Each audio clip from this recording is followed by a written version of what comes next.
Your movie shows intimacy and tenderness between boys, and this is in conflict with a certain of masculinity that has been told forever.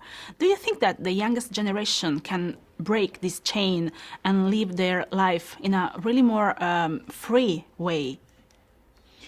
I think we live in a moment in time with an incredibly powerful, necessary feminist movement that is trying to uncover and deconstruct this very patriarchal, heteronormative society that has been constructed for us. And therefore there's also these images uncovered linked to masculinity that so often are brutal and violent. So I strongly believe in listening to a young generation and listening actually to 13-year-old boys and what they have been telling us forever, and that is that they have this deep desire for emotional connection. We just somehow make that desire invisible by building up these traits and these images and characteristics linked to masculinity that are so often about virility. I feel like those terms often get confused. I think boys have always been telling us about their human hunger for connection. I just think that now we are maybe, hopefully, listening better to them. Maybe I'm wrong, but are flowers not just a metaphor of fragility, but also a metaphor of Leo feelings and his relationship and friendship with Remy? I think it's linked to those summer days that they spend together in the sun, in the nature, and it is a little bit of their paradise. It's a little bit of their childhood innocent setting that is also so linked to their friendship. I think we really wanted to start this film off with the beauty of their intimacy, the beauty of the tenderness that they share, and then slowly, indeed through the setting, show the transformation of this arrival of brutality, show this arrival of violence and how it disrupts and disconnects them eventually.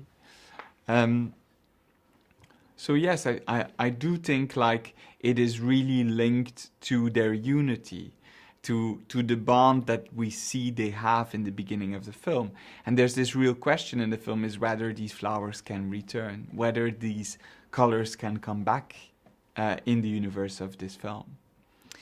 Your movie underlies how society, but how our own gaze is so sexualized.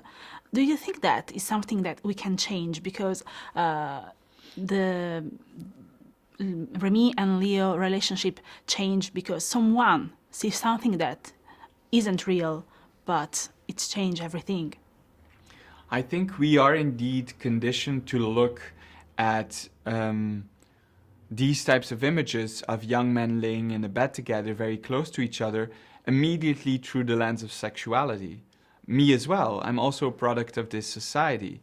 It's something that during the writing I had to remind myself of, that every audience member that will come watch this film is conditioned to look at it like that. That doesn't mean that we cannot uncover it. I think by making this film eventually not about their sexuality, but just about their loss of connection, I think we start off the idea that it's not because these images of intimacy are presented that they necessarily have to be linked to their sexuality. And that was a very important one to us. When the girls in this film ask if these boys are together, they don't ask that out of meanness. They ask that because, like us, they have taught and been learned that we only see those images if these boys are gay. Mm-hmm. And not if these boys are friends. White, red, how did you choose the colors in your movie and also the lights? Because at the beginning they are warm, bright, then they became cold and then warm again. Yeah, I think there is this real symbolism of color that was important for us to work with in a universe that is so visual. When we were thinking of the color red and making this room of Remy, which is a central place in the film, giving it this color, it was really important to us because in the beginning it stands for their bubble, the love that they share, the connection that they have. It's a little bit of their paradise. It's their safe space, the space in which they express their emotion.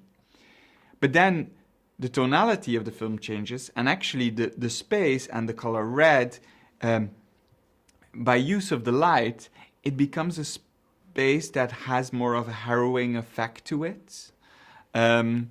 So the transformation of that space and of that color throughout the film was something that deeply interests us. Like, for example, Leo, who wears white in the beginning because he is this character that represents childhood innocence. And slowly through the film, his costume changes color, becomes more dirty, becomes more like this dirty yellow. And it symbolizes this transformation also of moments in time and this loss of innocence, if you will. And so like that, there are many ways in which I think we used color and light to express things through the unspoken. Thank you so much for your time. Thank you. Thank you.